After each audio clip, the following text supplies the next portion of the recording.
Three friends go to a club. Let's call them James, Robert, and Frank. So James, Robert, and Frank visit a club downtown. They arrive at the club by 11 p.m.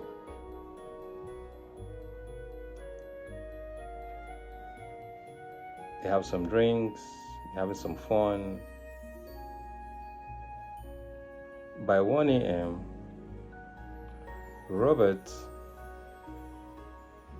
puts a substance in James' drink. James is not aware. Frank is in on it. Some kind of prank, they think. When it's 3 a.m., they decide to leave the club. James drives.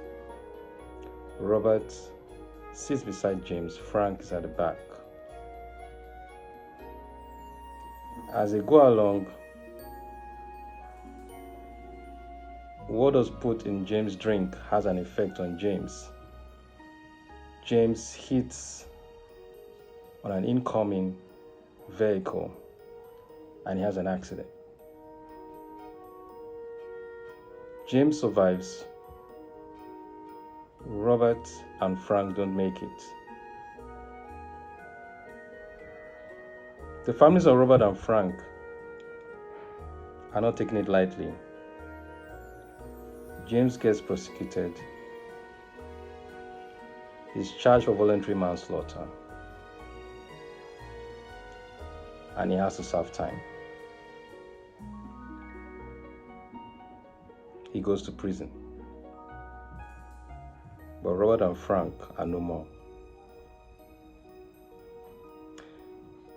The question: who is responsible for the deaths of Robert and Frank? Is it James? Second question: who is responsible for James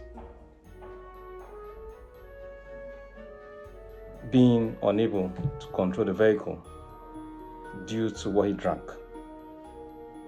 Is it Robert or is it Frank? Or Robert and Frank? We can argue that James, if his drug was not spiked, would have driven that vehicle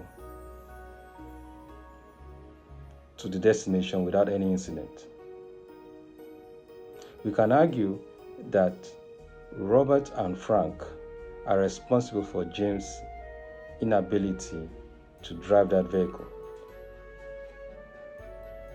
But if Robert and Frank are responsible for his drink being spiked, then how come James is now responsible for their deaths? Interesting.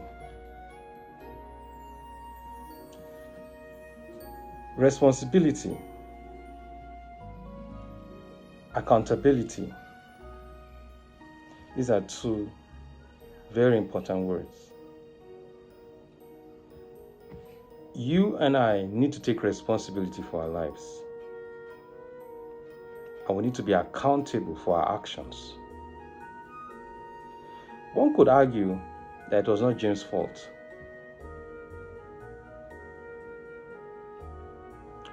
But then he was driving.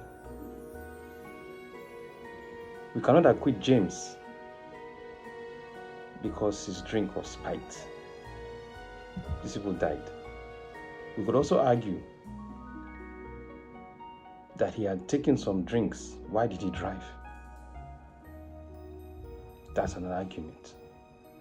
But then it could be that it was not just what he drank, but because it was spiked. So responsibility is very important. I cannot